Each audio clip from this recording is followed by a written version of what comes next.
Il y avait la compétition nationale plan d'affaires. On a fait le premier tri, je faisais partie des premiers noms parce que c'était par ordre de mérite. Il fallait faire un entretien avec le jury. Et c'est à cette étape cruciale-là que je m'étais retrouvé avec un jury. Il ne peut pas percevoir qu'on peut se retrouver dans un même projet à faire la pisciculture, à faire l'élevage de ruminants, à faire ceci, cela. Je n'ai pas été retenu pour la compétition plan d'affaires. Et l'argument avancé, c'était trop ambitieux. J'ai dit que alors je ne suis pas compris.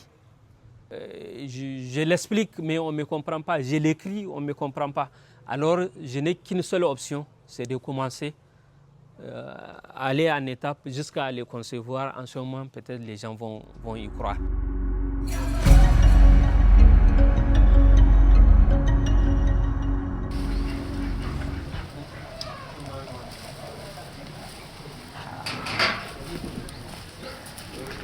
Il faut prendre l'aliment de poisson.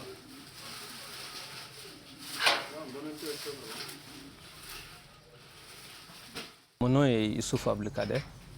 Je suis ingénieur agronome de formation et doctorant en économie agricole et agrobusiness. J'interviens comme coach, que ce soit à travers des structures aussi bien au niveau national qu'à l'international. Mentor aussi au niveau de la fondation Mastercard. Ma grand-mère, elle avait ce qu'on appelle les jardins des cases, mais c'était juste le gombo, l'oseille un peu au bord de la ville des Anders. Je l'accompagnais.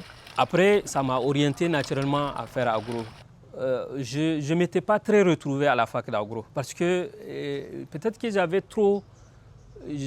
eu trop d'attentes en fait à la fac que c'est qu'elle m'a offert. Je m'attendais à beaucoup plus, surtout sur l'aspect pratique. J'ai eu un stage à partir de la maîtrise pour me retrouver au niveau de la Caritas comme stagiaire et on partait sur le terrain.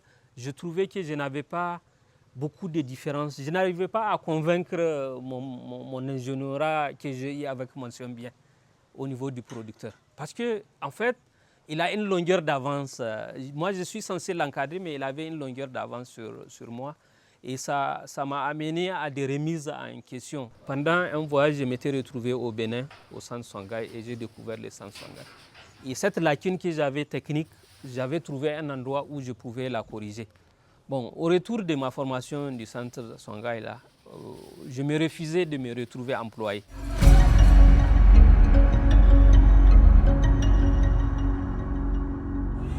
Mon histoire a commencé à Garmalin. Dans ce quartier, tous les jeunes de mon âge partaient qu'à l'école coranique. Il n'y avait aucune sensibilité d'aller vers l'école classique. On était une quinzaine.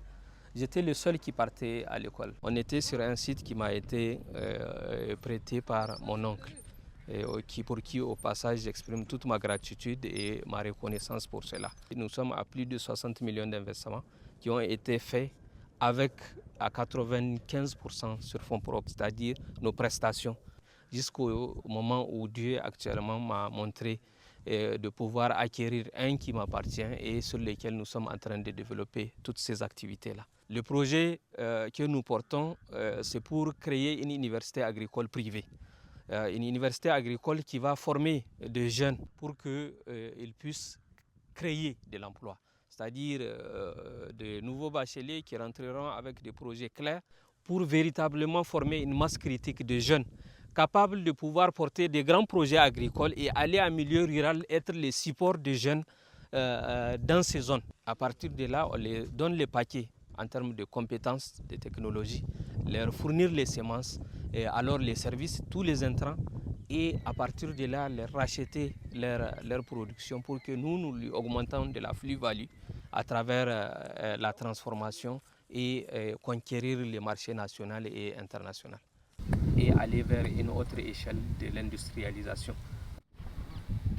Quand j'ai commencé ici à planter les arbres là, ils me voyaient venir, on me regardait bizarrement. Jusqu'à ce qu'après 2 années, quand ils ont vu les écoles ont commencé à venir, et ils disaient que je leur faisais pitié. Parce qu'on leur dit que je faisais l'agriculture ici.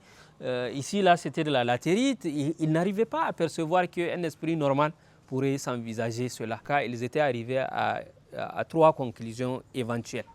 Ils disent, la première, c'est que soit je suis fou, c'est-à-dire les genres de fous habillés. Il dit la deuxième chose, ou bien c'est quelqu'un qui m'a jeté un sort. Le comble, il dit, la troisième conclusion, il dit que, ou bien ils se sont dit que c'était les parents qui m'ont maudit.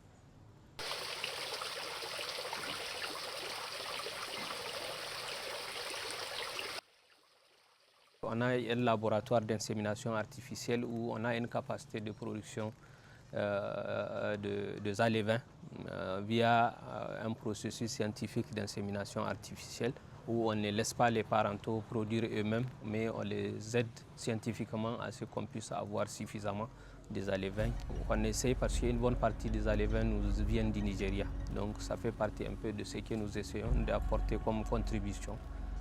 Dans le cadre d'un projet financé par la PAD, le PAPEJ 2A, dans lequel il est prévu en fait une réorientation des activités de l'IPDR de Kolo pour la faire adapter aux défis actuels. Seulement l'État a jugé utile de créer un centre d'excellence pour la promotion de l'entrepreneuriat. Et à l'image un peu du modèle Songhai et de ce que nous faisons aussi. Donc ils ont lancé et naturellement j'avais postulé. C'est mon offre qui a été retenue après des négociations avec eux. Là, un des ateliers, il y a un qui me dit que toi tu prends le risque de créer un concurrent à ta propre entreprise. J'ai dit ici il s'agit de l'État. Moi je suis un individu. À 100% je suis un fruit de l'école publique. Dieu m'honore à pouvoir trouver un moyen où je peux injecter mes idées dans un document aussi stratégique. Je ne peux pas avoir des réserves du fait que j'ai une initiative de ce genre. Et c'est cette initiative qui a fait qu'on m'a pris comme consultant. Il s'agit de contribuer à quoi concrètement? Pour moi, il s'agit de contribuer à soigner notre dignité.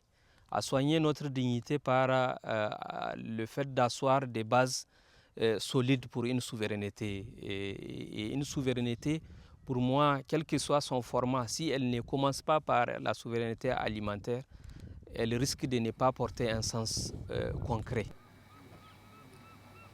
Le contexte exige de surmonter des défis qui sont importants, autant sur les questions de la démographie, même si pour moi c'est aussi un avantage, autant sur les défis en lien avec les changements climatiques, mais autant en lien avec la sécurité. Parce que c'est un défi autant qui répondra à la question de l'employabilité des jeunes et de la création d'emplois. J'ai mis sur le secteur agricole de son potentiel à permettre aux jeunes de se reconvertir. Nous ne pouvons pas être des prisonniers de nos diplômes. Dieu a fait que le destin nous a amenés vers un chemin. On a eu un diplôme qui, de mon point de vue, non pas pour le dévaloriser, mais reste un papier.